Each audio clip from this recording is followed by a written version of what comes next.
عبدالحمید اول 20 مارچ 1725 کو استنبول میں پیدا ہوئے۔ آپ سلطان احمد ثالث کے دوسرے بیٹے تھے، جو اپنے بھائی سلطان مصطفیٰ ثالث کی وفات کے بعد 21 جنوری 1774 کو سلطنت عثمانیہ کے 27ویں سلطان بنے۔ عبدالحمید اول اسلام کے 106ویں خلیفہ تھے۔ حرم کی مقید زندگی گزارنے کے باعث عبدالحمید ریاستی معاملات پر کوئی گہری نظر نہیں رکھتے تھے اور اسی وجہ سے مشیروں کے رحم و کرم پر رہ گئے۔ البتہ حرم کی تربیت نے انہیں بہت مذہبی اور امن پسند طبیعت بنا دیا۔ جس وقت آپ اقتدار میں آئے اس وقت روس کے ساتھ جنگ جاری تھی۔ صدر اعظم محسن زادہ پاشا عثمانی فوج کی قیادت کر رہے تھے۔ جنگ کے دوران ینیچری نے بغاوت کر دی اور بہت سی فوج منتشر ہو گئی، جس کی وجہ سے عثمانیوں کو بدترین شکست کا سامنا کرنا پڑا۔ روس کی پیش قدمی کو روکنے کے لیے صدر اعظم نے التوائے جنگ کا پیغام بھیجا، لیکن روس التوائے جنگ کی بجائے شرائط پر جنگ ختم کرنے پر آمادہ ہو گیا۔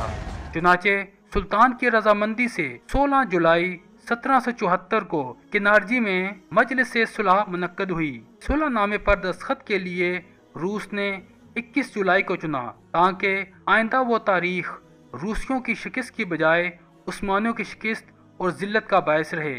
اور کنارجی کا مقام بھی اسی لیے چنا گیا تھا کیونکہ یہاں 1 سال قبل روسی جنرل عثمانیوں کے ہاتھوں مارا گیا تھا۔ صلح نامہ کنارجی 28 دفعات پر مشتمل تھا، جس کے مطابق دولت عثمانیہ اگلے 3 سال کے اندر 4 ملین روبیل روس کو ادا کرنے کی پابند ٹھہری۔ صلح نامہ کی روح سے بحر اسود پر عثمانیوں کے غلبے کا خاتمہ اور دولت عثمانیہ کے اندرونی مسائل میں روسی مداخلت کے لیے آئندہ ڈپلومیسی بنیادوں کی تیاری کی گئی۔ کرائمیا کے علاقے، جو کہ جنگ سے قبل سلطنت عثمانیہ کا اہم صوبہ تھے، کو خود مختار کر دیا گیا اور ان علاقوں کے باسیوں کا عثمانی سلطنت سے سوائے دینی رشتے کے کوئی رشتہ باقی نہ رہا۔ کرائمیا اور دوسرے تاتاری علاقوں میں سے روس نے کرش، ینیکلا، ازف اور ان کے ملحق اضلاع پر اپنا قبضہ قائم رکھا۔ یہ استثناء اپنے اندر آئندہ خطرات کا بہت کچھ سامان رکھتا تھا، کیونکہ ان علاقوں پر قابض رہنے سے روس کو کرائمیا پر حملہ کرنے کا ہر وقت موقع حاصل تھا۔ باقی اور تمام عثمانی مقبوضات جو روس نے دوران جنگ میں فتح کر لیے تھے، جن میں ولاچیا، مولڈیویا، جارجیا شامل تھے، سلطنت عثمانیہ کو واپس کر دیے گئے۔ اوگزاکوف کے قلعہ اور ضلع پر ترکوں کا قبضہ قائم رہا۔ روس کو یہ حق حاصل ہو گیا کہ وہ دولت عثمانیہ میں جہاں چاہے اپنا قونصل خانہ کھول لے اور دولت عثمانیہ کی سمندری حدود میں آزادی کے ساتھ جہاز رانی کر سکے۔ اس معاہدہ نے روس کو ان عثمانی علاقوں میں خاص مراد دے دیں جن کی آبادی آرتھوڈاکس نصرانیوں پر مشتمل تھی۔ کرائمیا کو دولت عثمانی سے آزاد کرانے کی کوشش کیتھرائن نے صرف اس غرض سے کی تھی کہ اس پر قبضہ کرنا آسان ہو جائے۔ چنانچہ صلح نامہ کے چند ہی دنوں بعد اس نے اپنے ایجنٹوں کے ذریعے سے کرائمیا میں اندرونی خلفشار پیدا کرنا شروع کر دیا اور پھر اپنے ہی برپا کیے ہوئے فتنہ کو دبانے کی ہیلا سے اس نے اپنی فوجی بھیج کر پورے ملک پر قبضہ کر لیا۔ روس نے صرف اسی پر اکتفا نہ کیا بلکہ سازشوں کا سلسلہ جاری رکھا۔ اس کے بعد امیر ولاچیا نے روس کے کہنے پر عوام کو سلطنت عثمانی کے خلاف بھڑکا کر روس کے دامن میں پناہ لے لی۔ روس سے جب اس کی حوالگی کا مطالبہ کیا گیا تو روس نے صاف انکار کر دیا۔ ان حالات کو دیکھتے ہوئے سلطنت عثمانیہ کو مجبوراً اعلان جنگ کرنا پڑ گیا۔ اس وقت صدر اعظم مصر میں بغاوت کچل رہے تھے، ان کو اوگزاکوف کی طرف روانہ ہونا پڑا۔ یہاں روسیوں کے ساتھ جنگ لڑی گئی لیکن عثمانیوں کو شکست کا سامنا کرنا پڑا۔ دوسری طرف آسٹریا نے دسمبر 1787 میں بلغراد پر حملہ کر دیا۔